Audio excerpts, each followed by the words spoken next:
se encuentran? Yo espero que muy bien. Sean bienvenidos a un episodio más. Estamos ya en el episodio número 6 del video podcast Estudio Complexus.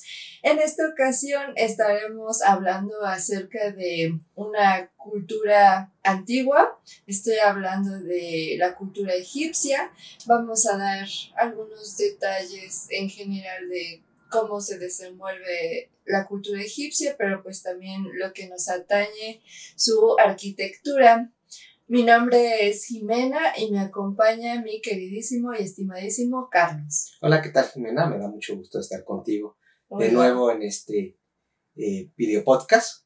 Ahora vamos a hablar de la cultura egipcia. Hay muchos detalles que vamos a abordar, en términos generales de lo que es su cultura, obviamente también cosas de arquitectura, pero pues realmente es una civilización pues bastante interesante y pues realmente ha permeado también el imaginario popular, digámoslo así, ¿no? Y bueno, para iniciar les voy a dar unos datos curiosos, porque los originarios de Egipto no le llamaban a la zona como tal Egipto, más bien la zona que estaba muy cercana al río Nilo la conocían como Kemet, o lo que se puede traducir como Tierra Negra.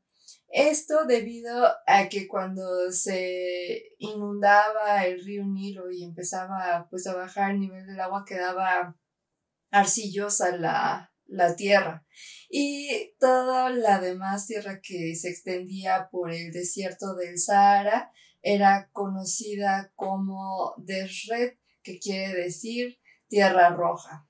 Sí, este dato es bastante curioso porque pues uno pensaría que pues, desde un inicio pues, se conoce a las culturas con el nombre que actualmente las conocemos, ¿no? Pero obviamente esta tierra la conocían, justo como dices, básicamente por el desbordamiento del delta del Nilo, lo cual es un factor bastante importante para que una civilización se pudiera establecer en esta zona, porque realmente la única zona fértil pues es a los linderos de este río, porque prácticamente todo lo demás es desierto. Y pues muchas civilizaciones pues siempre han tenido esta conexión directa con el agua, ¿no? Sí, además que en este caso ya con la tierra arcillosa es con lo que pueden comenzar también a elaborar sus primeras construcciones. Sí, bueno, digamos que las construcciones más básicas del día a día de los egipcios, pues sí eran sus construcciones a base de adobe, que es como construían pues, realmente sus casas y todo esto, ¿no? En sí, la piedra la utilizaban nada más para los elementos funerarios para los faraones, ya sean las pirámides o mastabas, o para los templos, pero eran, digamos, exclusivamente para esos tipo de construcciones. De hecho, me parece que en sí la cultura egipcia estaba muy arraigada o tenía una relación muy especial con la muerte, porque sin importar la clase social a la cual pertenecías, era indispensable tener un lugar para enterrar a tus muertos, para también acompañar a los muertos de sus artículos más preciados. Sí, otro elemento que tiene que ver con la relación de los egipcios con la muerte es sin duda la cuestión de la momificación, ya que esta parte de un mito bastante interesante que tiene que ver mucho con su cosmovisión, que es la historia de Osiris. Osiris es el dios de la vida y la resurrección. Osiris se enfrentó a su hermano Set, por desgracia él perdió la batalla y Set esparció sus restos a lo largo de Egipto. Es entonces que Isis, que era la esposa de Osiris, emprende un viaje a lo largo de todo Egipto junto con su hermana Neptis, con la idea de recuperar todas las partes de su esposo. Una vez que la recupera, de alguna manera, digamos, tienen intimidad, porque como cosa curiosa, ellos después conciben a Horus. Horus tiempo después crece y él se enfrenta a Set y digamos que él sí ya lo... Al tío, exactamente. Él sí pues ya lo elimina, ¿no? Y así es como que se cierra el ciclo, pero esta historia justo de pues, que literalmente revivieron de cierto modo a Osiris, es lo que justifica un poco la cuestión de la momificación, porque pues, literalmente lo tuvieron que ensamblar, ¿no? Sí, es una historia bastante pues, rara y curiosa, ¿no? Que hablando de la momificación, hay un famoso libro que se llama El Libro de los Muertos y es con el cual se acompaña al faraón que van a enterrar y en él justo están como las indicaciones de cuál es el procedimiento que se debe de seguir para la momificación e inclusive, según sus creencias, le sirve al faraón como una especie de acordeón para poder pasar al otro lado. Sí, este libro que nos mencionas es bastante interesante y es uno de los más completos que han encontrado justo en las excavaciones, ya que suelen ponerlo junto a los faraones justo como un instructivo para que sepan qué hacer cuando van al inframundo. De hecho, la historia es como bastante también interesante porque en el inframundo quien lo recibe es Anubis y él los va guiando. De hecho, esto de Anubis me recuerda un poco también al perrito aquí en la versión de los dos, que también, o sea, guía a los muertos en el inframundo. Hay como cierto paralelismo, ¿no? Pero bueno, lo guía a los muertos en el inframundo para llegar al juicio de Osiris. En este juicio pasan cosas bastante interesantes porque digamos que extraen el corazón del muerto, que le llaman Ib. El Ib es como la parte metafísica del corazón de los humanos y siempre va a decir la verdad. El corazón se coloca en una balanza y del otro lado de la balanza se encuentra el dios Mat. Mat en su cabeza tiene una pluma, que es una pluma de avestruz. Esta pluma la pone en el otro lado de la balanza y la idea es que se hace un juicio, se le pregunta pues, diversas cosas al difunto de su vida y todo esto, ¿no? Dependiendo de las cosas buenas o malas es que esta balanza, digamos, sube o baja. Otro personaje interesante también en este juicio es Thoth. Thoth es un dios que se encarga de escribir todo esto. Y al final, Osiris da su veredicto, dependiendo de qué tanto en equilibrio se encuentra el corazón del humano con la pluma de la verdad. Digamos que si no está en equilibrio, el humano es arrojado a una bestia con cabeza de cocodrilo y cuerpo de hipopótamo y es devorado y desaparece para siempre. Y si no, puede pasar al paraíso. Ese es como... De hecho, todo lo que les acabo de comentar viene justo en ese libro. Está muy interesante todo eso. Y al final de cuentas, o sea, siempre es como ver que también te comportaste a lo largo de tu vida para saber si mereces o no acceder a la vida eterna, ¿no? Sí, es algo bastante curioso. Y vuelvo a lo mismo, hay muchas civilizaciones que tienen historias relativamente parecidas, pero son paralelismos bastante interesantes, ¿no? Así es. Y justo ahorita que estás hablando de nombres de muchos dioses, pues hace falta recalcar que los egipcios eran politeístas, es decir, adoraban a muchos dioses, y su gobierno era teocrático, lo cual significa que la figura principal para ellos era el faraón, pero el faraón digamos que era como la representación de sus dioses en una persona. Sí, de hecho, los egipcios tenían pues, un panteón bastante amplio. Entre los que podemos mencionar, pues sí se encuentra Osiris, se encuentra Isis, se encuentra Sobek, que era el que tenía cabeza de cocodrilo, se encuentra Sekhmet, que era la diosa de la guerra con cabeza de león. También Serket era la diosa de la magia y tenía pues, como cabeza de escorpión. Pues en sí, Anubis, muchos dioses y pues también, por ejemplo, se encontraba Bastet, que era la diosa con cabeza de gato y era como la versión amigable de Sekhmet, porque pues, era como también la diosa de la felicidad y todo esto.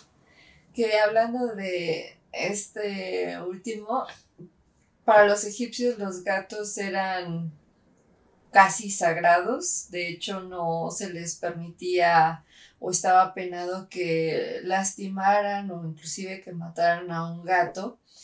Y justo por esa razón llegaron a perder una pelea importante contra los persas en la guerra de Pelucio, porque los persas, sabiendo la devoción que tenían por los gatos, utilizaron a los gatos obviamente vivos como escudos e inclusive como armas, porque sabían que los egipcios de ninguna manera iban a ir en contra de la vida de uno de ellos. Sí, es un dato bastante, pues triste por la cuestión del maltrato a los animales, pero digo, en la cuestión de la guerra, Dicen pues que todo se todo vale, se ¿no? vale, por desgracia, ¿no?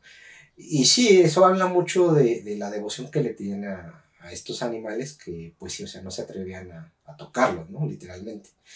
Inclusive pagan un alto precio como haber perdido esa batalla. Y sí, es lamentable, pero vamos a pasar a otro dato curioso, no sé si quieren verlo. O sea, sé que les acabamos de comentar que los egipcios eran politeístas, pero también hubo un breve periodo en el cual Egipto fue monoteísta. Y esto debido a cuestiones políticas, porque como ya habíamos dicho, pues el faraón siempre tenía la última palabra porque era como Dios en carne viva, ¿no?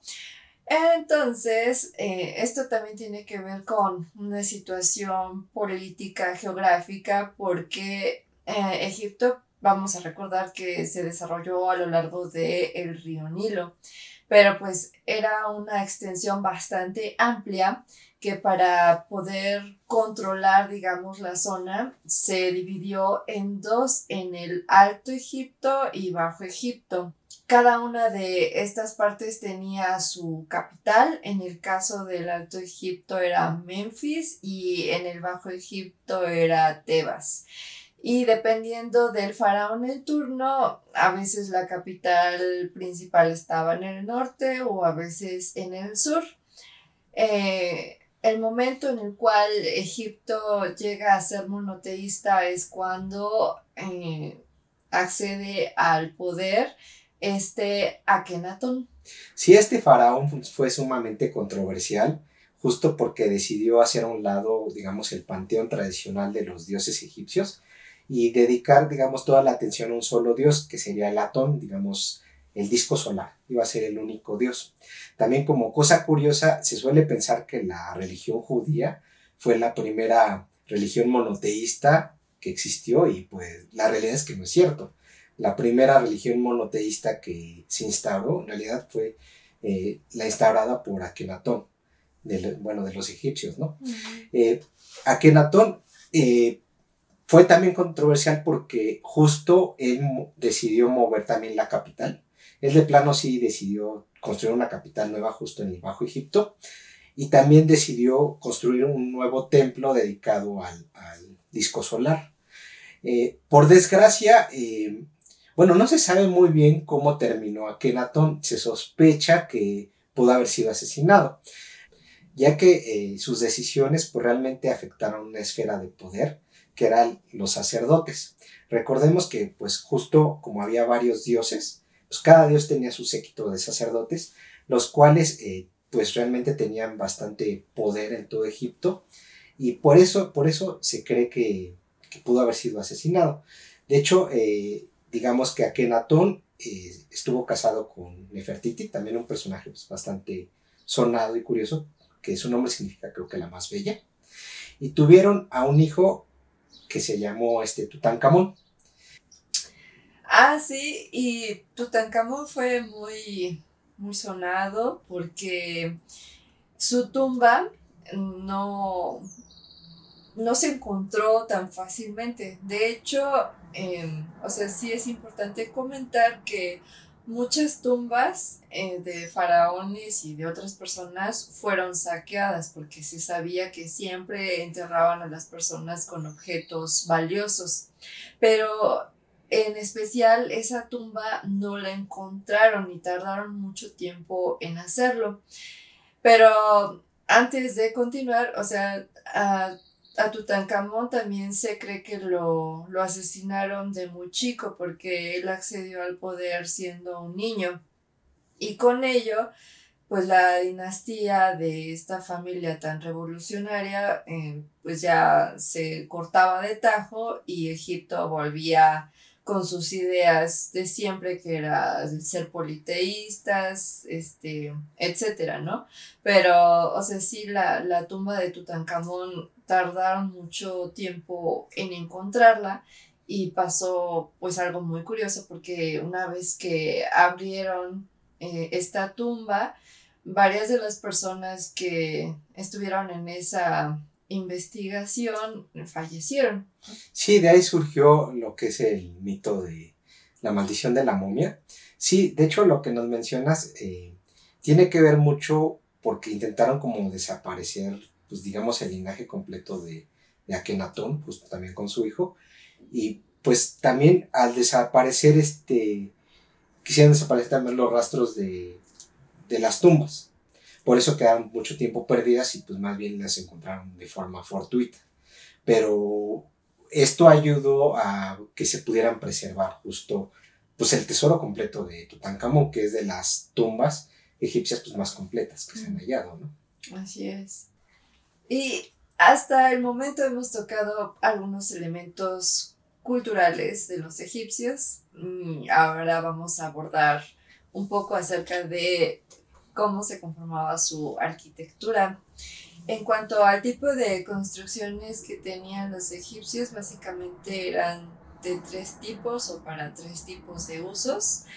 Era uno para habitar, el segundo era el funerario y los templos religiosos. Básicamente eran esos tres.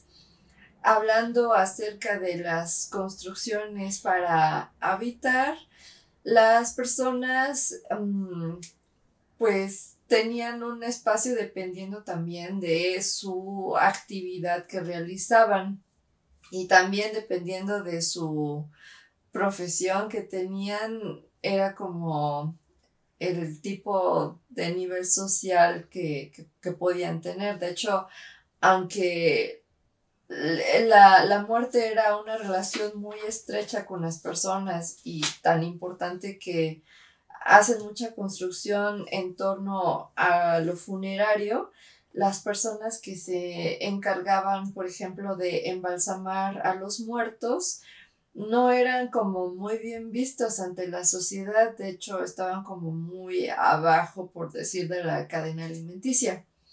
Pero, por ejemplo, también habían muchas personas que se dedicaban ya sea a la caza de animales o a la agricultura.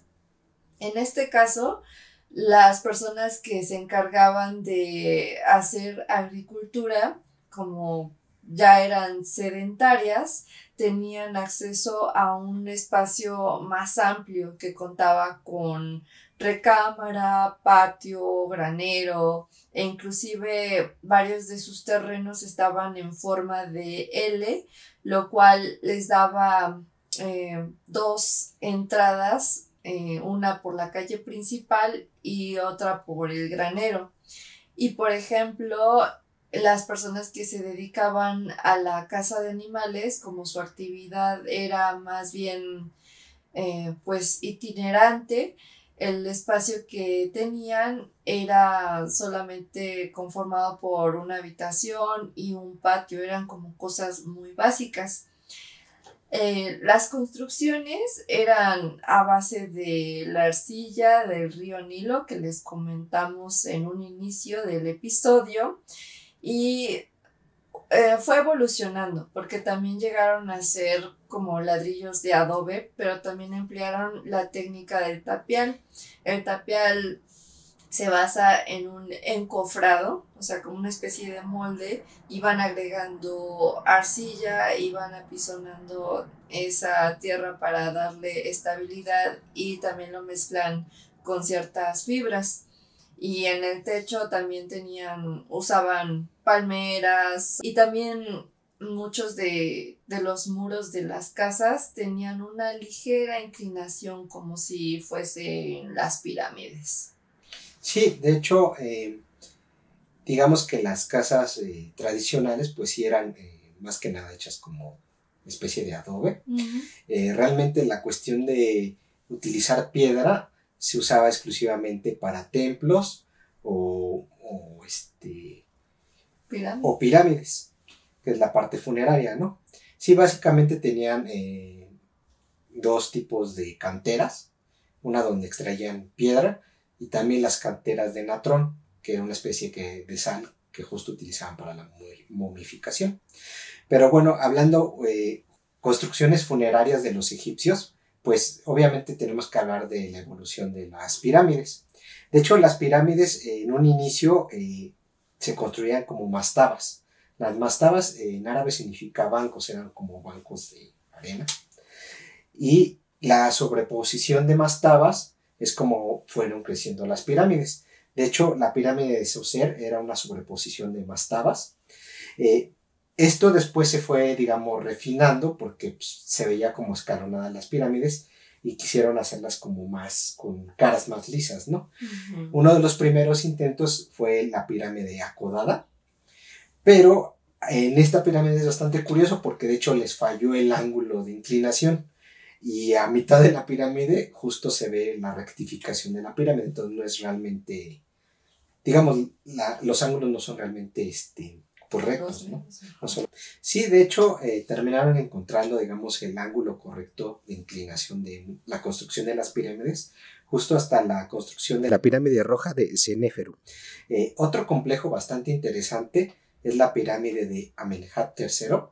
Esta particularmente porque tenía un laberinto en la parte frontal de la pirámide, lo cual es algo bastante particular y pues es algo que no encontramos en ninguna de las demás pirámides, ni siquiera en las pirámides de Giza.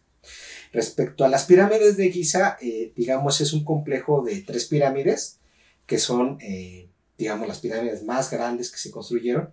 En su momento debió haber sido espectacular porque pues, debieron de haber visto con estas caras lisas y coronadas justo en su punta con una punta de hecho de oro que se debe haber visto, digamos, a la lejanía.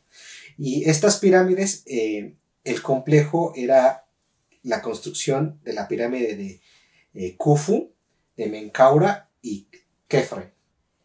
Que justamente este trío de pirámides hacen una representación de la constelación de Orión. O sea, si uno se pone a ver el cielo y ve como las 3 estrellas que uno normalmente ve como los 3 reyes magos, pues justamente es la representación de las distancias que hay entre cada una de ellas. Sí, es un dato bastante interesante y bastante curioso. Por último, también dentro de los elementos funerarios que construían los egipcios se encontraba el hipogeo, el cual era, digamos, una montaña, agarraban una montaña y en ellas hacían como excavaciones y en cada una de las excavaciones se hacía como un nicho para enterrar ahí a un faraón. De hecho, el Valle de los Reyes es prácticamente un conjunto de hipogeos. Eh, También debemos hablar de la importancia de los templos, que eran donde pueden encontrar a las deidades y eran lugares que eran controlados básicamente por los sacerdotes y que inclusive ahí podemos encontrar elementos como almacenes de granos y diversos materiales o riquezas, ya que los templos también se caracterizaban porque en ellos se controlaba también parte de la economía de lo que era Egipto. Otro aspecto sumamente interesante de los templos es que estos eran decorados prácticamente tanto interior como el exterior por los jeroglíficos. Que hablando de los jeroglíficos, creo que muchos estamos muy familiarizados porque en caricaturas, películas, en donde sea, o sea, hay muchas ilustraciones o imágenes de estos jeroglíficos, nos podemos dar cuenta que hay pues elementos humanos más grandes que otros y eso era porque los representaban así dependiendo de su rango jerárquico e inclusive tenían un patrón de proporciones. Entonces, o sea, aunque fueran grandes o chicos, siempre tenían la misma proporción de sus cuerpos. Y también hemos visto que en sus ilustraciones las personas nunca ven de frente, siempre están viendo de perfil, pero son dibujos planos que no tienen volumen, todavía no emplean las sombras y es porque la perspectiva en ese entonces todavía no existe y todos sus dibujos son 2D. Por eso es que los vemos de esa manera. Sí, otro jeroglífico bastante popular es el ojo de Horus. Es muy conocido. De hecho, este ojo tiene una proporción de múltiplos de 1/2 y los utilizaban mucho para poder tener medidas de volúmenes en cuestiones también agrarias. Ah, mira, eso no lo sabía. Que se me estaba también pasando comentar acerca de los jeroglíficos, que por mucho tiempo no se supo realmente qué era lo que estaba inscrito, porque, bueno, quienes se dedicaban a hacer los jeroglíficos eran unas personas que eran los escribas. Estas personas tenían un rango alto en la sociedad porque eran personas letradas que conocían de muchas cosas e inclusive también llegaban a llevar como contabilidad administrativa.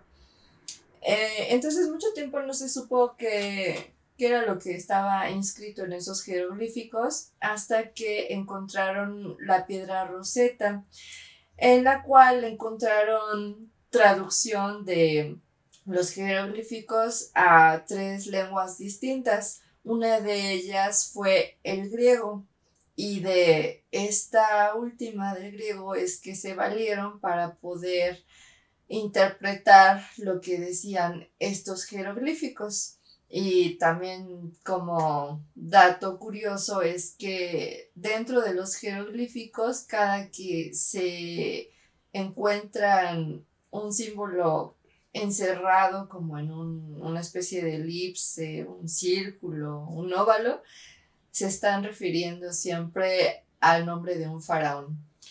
Sí, qué dato tan interesante. Esta piedra ha sido realmente relevante justo para poder descifrar pues lo que esta civilización pues nos quería decir en estos símbolos, ¿no? De hecho, creo que esta piedra actualmente se encuentra en el Museo Británico, digo, dentro de las tantas cosas que se han robado, ¿no? Uh-huh.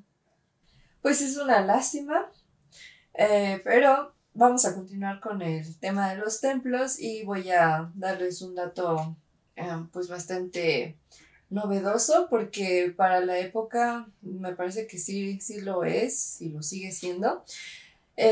Hicieron un templo, el templo se llama Abu Simbel, pertenece a Ramsés II y es un templo que construyeron en un cerro. Se pusieron a esculpir el cerro tal cual y dentro de las entrañas del cerro estaban las instalaciones del templo. El chiste es que cerca de la zona construyeron una presa y eso iba a repercutir en este templo porque se lo iba a llevar el agua literalmente. Entonces, lo que hicieron fue mover desde la base de este cerro toda la estructura del templo junto con el montículo de tierra y pasarlo a un lugar más alto para que siguiera con vida. Sí, es un trabajo de conservación bastante espectacular, realmente, porque hoy en día puedes ir al templo, o sea, en su nueva ubicación, y realmente no le encuentras así nada, ningún signo de que alguna vez lo hicieron como cachitos en rompecabezas y se llevaron las piececitas y lo armaron en otra parte.